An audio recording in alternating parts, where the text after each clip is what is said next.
Welcome to Adventures in Solitaire. Today we'll be discussing lamination. So before we get started, thank you for watching today. Um, I have not done any do-it-yourself or any like hobby tools for board gaming or solo board gaming. And I have a review coming up. I have a walkthrough, a playthrough, and on each of those, I found that there were some resources that I needed that I probably would want to go to do it yourself for. So I figured now is probably a good time to do my first do-it-yourself. And today we're going to actually cover a few tools, one primary and others that support. And those tools that we'll be discussing today are laminator machine, which I've got prepped. It's heated. Well, it was heated. Now it's not. It'll come back on here in a minute.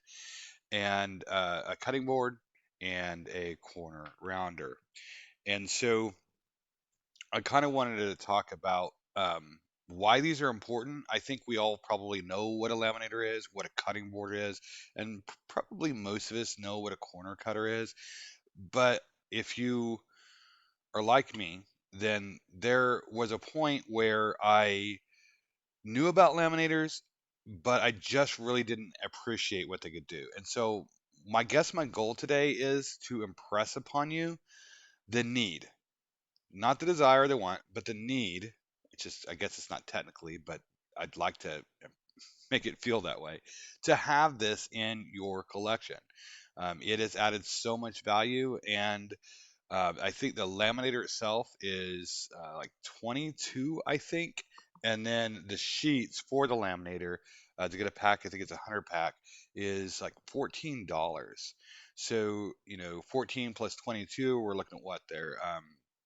36. That of course won't cover the cost of a cutting board or a corner cutter, but at least it can kind of get you there, and you can get around not having those to start. I have the Mythic Game Master emulator review, and I needed to be able to have a sheet that I could work on. I have a playthrough coming up, as well as a review and overview of Explore It, and I did some duplex printing here for some cheat sheets that I thought might be helpful. That game does come with a lot, but this I think has a lot more information on it. So I figured I could use those for that. I also have a do-it-yourself video that I'd like to cover for the making of a board game. So the lamination machines are really pretty simple. Um, you have these, or I'm sure you've seen this, but we'll go through it anyway, just in case. But you'll have yourself a lamination sheet. Oh gosh, I got something on there. That's not good. That's something else. Like you got to be careful with these sheets because you don't want. I should have dusted before I came out of the table. You don't want to have any particles or dust if you can avoid it. And I may well pick some up, but just for brevity, I'll show how this works. You'll open up this sleeve, this packet, if you will, and you will insert whatever it is that you're wanting to laminate in there, and you'll just lay it back. You'll want to try and make sure it's as even as possible, because I mean it's gonna it's gonna show, and it looks like there we go. That's probably about as good as I'm gonna get it. And then you'll take the not the open end, but the sealed end, and you'll insert it in the machine. Now, the one that I'm using right now is Amazon Basics. I am sure that this is probably like mid or to bottom of barrel for laminating machines, especially given its price. This was the cheapest unit for the basics that I could get at the time because I just wanted to get a feel for how useful it was. Incredibly useful. Um, but you have to be careful because when you put this in here, it it doesn't have a really good way to keep it even. And if you do not get it just right, it will go in at an angle and it'll start crimping the edges. I almost kind of hope it does because I can show you. Well, I don't want to do it on purpose, I guess, but um, I can show you what I mean by crimping on the edges. It can kind of ruin your print. And so what I do is there's actually a couple of different settings on this. There's a 3 mil and a 5 mil. And I purposely got 3 mil sheets because the 5 mil sheets are thicker, and this machine has a setting for those 5 mil sheets. But what I do is I put the 3 mil in and put it on the 5 mil setting anyway, and that 5 mil is going to burn hotter, and that's really important. Like I could go ahead and get the 5 mil sheets and burn at 5 mil, but it's not going to do what I want it to do. So what I mean by that is that usually what I'll do is cut out I will cut out the project that I'm working on out of its like in some way in the laminator sheets. And if you're not burning that plastic onto the medium that you put in there, you're not like kind of allowing that heat to bake that plastic into the medium, and you cut this seal, it can open up and it can fray and it can just look really ugly and defeat the whole purpose. So my intent is just to really bake and burn that lamination into the product. And so what I'll do is I'll do it anywhere from, I don't know, 3 to 4 times. I'll flip it and put it in there, flip it and put it in there, just to really make sure it's baking in there good. The other thing I've noticed about the Amazon Basics machine is that the ready light will go off in the middle of printing. Sometimes it does not give an even distribution of that heat, and you can see it in the product. So that also gives another reason to want to continue to kind of put that through and continue to bake it. Your machine may not do that. Mine's seen a lot of use, but that's just what I've noticed. All right.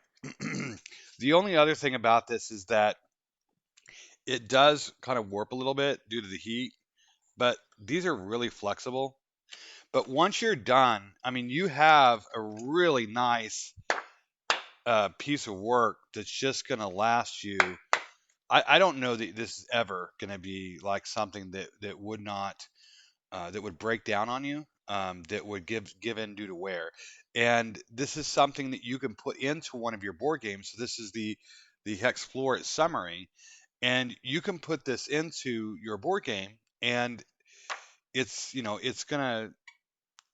may not quite look like fits if the layout's pretty basic, and this is a really basic layout, but there are things that you can do to help it along, and we'll cover those in a moment. The other thing I want to kind of point out is that um, it does a really great job of the laminator, at least I feel, of bringing out color. So what I'd like to do is kind of do a before here and after of what that color can kind of look like and how it can make it pop. And I'll try to do a side-by-side comparison later. And so we'll go ahead and we'll go through what that looks like for game crafting.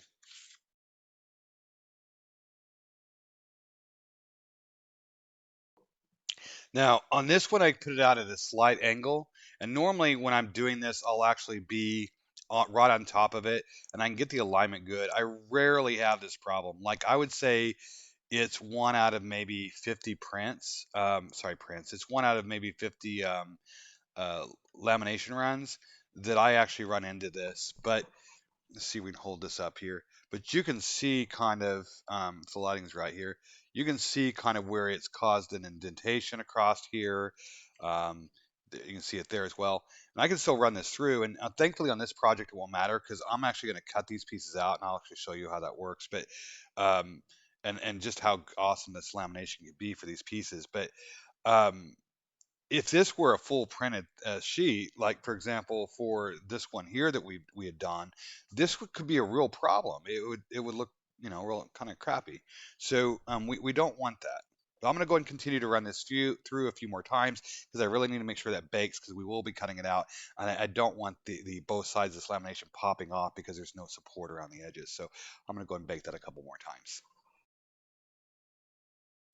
I also think it's important to mention that this process, though it looks like it may take a little bit, I actually find that it doesn't take that long. I'm actually able to get quite a bit of content pretty quickly. That's me. I do not like I think a lot of people, something that's just going to take forever, some project that's going to take forever to get completed. But this isn't so bad, and it looks like I put it in a bad angle again there.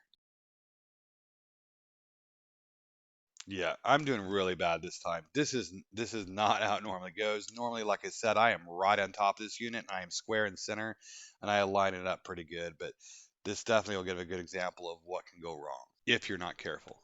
But it should work out just fine. So everything is done here. I had, though I had a little bit of uh, uh, problem with that one. It'll actually work out in the end. And I did want to kind of bring this up into the lens here and kind of show you the difference. I don't know if you can tell. It doesn't look like it, but to me, the colors pop. And this just really isn't probably the best lighting for this as I look at it on my monitor over here. But it does. The lighting, the reflection off of this, really for me just brings out those colors. And when you get one, I think you'll see what I'm talking about. I just don't think it's reflecting real well on the camera. Reflecting, haha, no pun intended. So from here, I have ready now to take these to say the next process, and I think this one's pretty obvious on what I'm going to do with that. I'll end up cutting around, and I may go ahead and show that on camera. But I'm gonna set this aside and just talk about a little bit more about how, and we'll move into how to make these look prettier.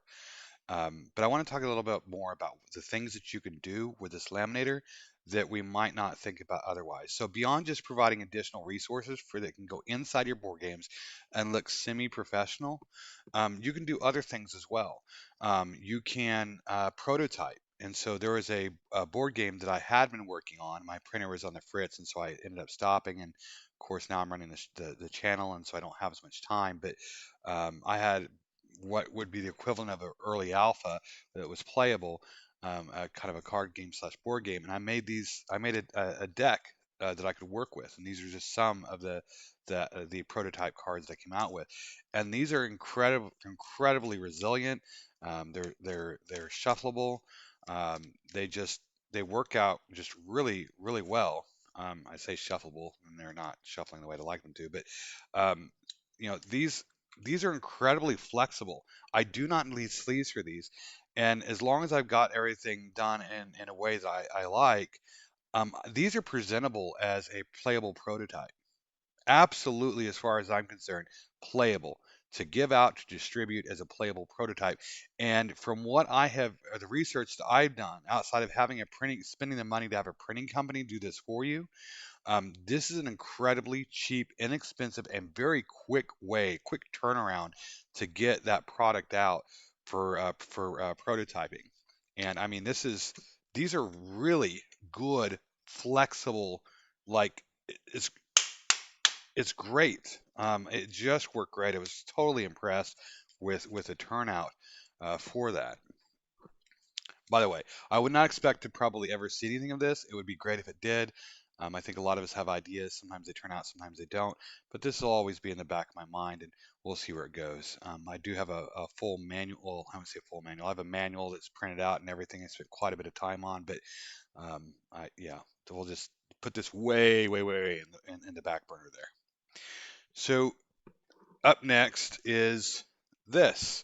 I planned on doing a preview of a product that is in development, and that's what this is. So that's coming up soon. But I wanted to have a way that I could actually have something physical in my hands because they didn't have a physical copy. But I wanted more than just like a hole punched, and I don't have a binding machine either, but I wanted something more than a hole punched option. And what I did is I did my standard print, on regular paper, premium paper, and I hole punched them. But then I also laminated the front cover, and I laminated a colored back. I then laminated a strip that I cut out with my cutting board, and I hole punched that as well, and used some brads. And it's kind of a little tacky. I mean, it's not something I'm necessarily really proud of, to be honest. Maybe proud of the creativity, maybe a little bit, I guess. But it definitely did what I needed it to do, and it'll hold up for quite a while. I did provide the binding because if I don't, what I ended up with was this exposed edge on the paper, and that is not good. And I would have also ended up with possibly some exposed. Well, I guess I wouldn't have ended up with that because I have these, but it did pretty well. So you can get really creative with this. The other great thing about these is that you can take, and this I borrowed from Explore It. Like I said, I like to beg and borrow from games where I can, but um, you can use these for sheets that you don't have to keep reprinting.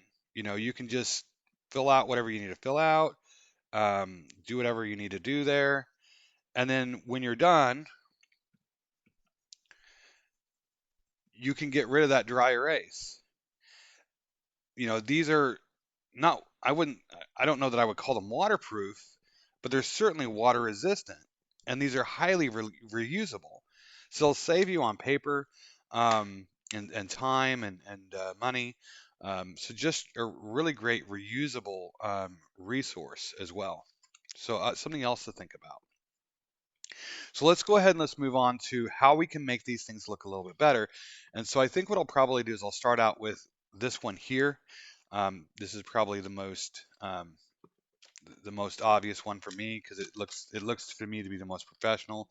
I think a lot of us rely on Board Game Geek to get additional materials to help enhance our games. I do that a lot, and I'm so thankful for that site. But um, we'll go ahead and we'll use this. You don't have to have this. It just makes it a heck of a lot easier when I'm wanting to get things really lined up real well.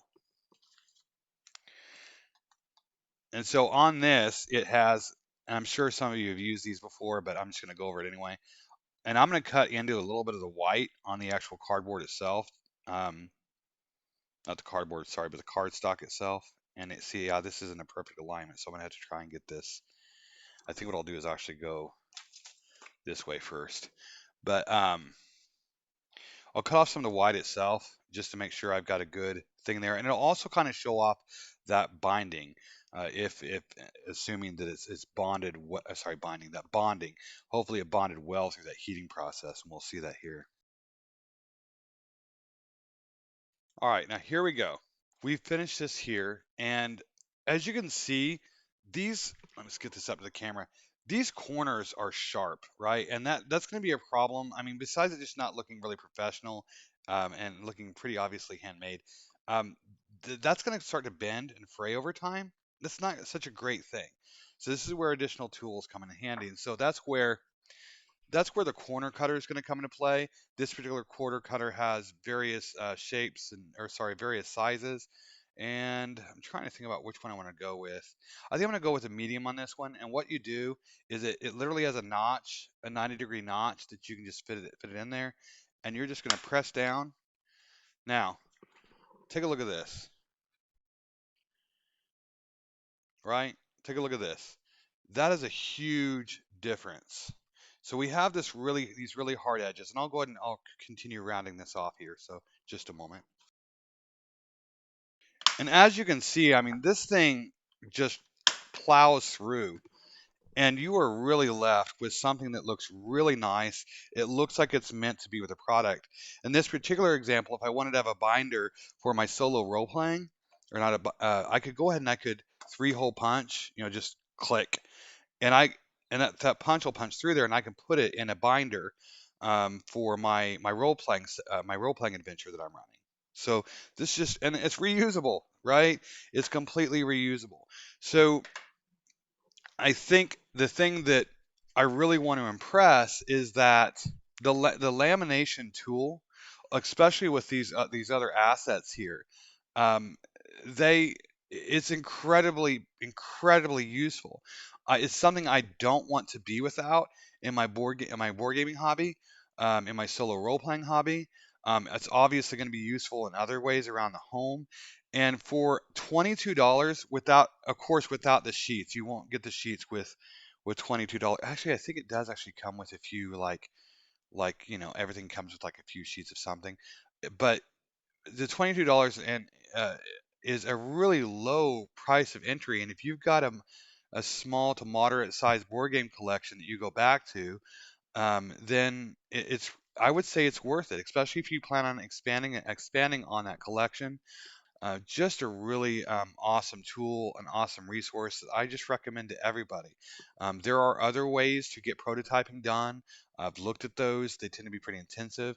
I do intend on showing more tools, but in my hobby, I can't ever put any of this away because I use it far too often. I would have to consistently just keep on pulling it out of storage. So it's left in my main home, easily accessible, and definitely again recommend this to everybody. So hopefully that was helpful. Hopefully that encourages you to bring this in your collection to help improve your board gaming and solo role playing experience. And I appreciate once again you taking the time to listen. And we'll hopefully see you later. Thanks.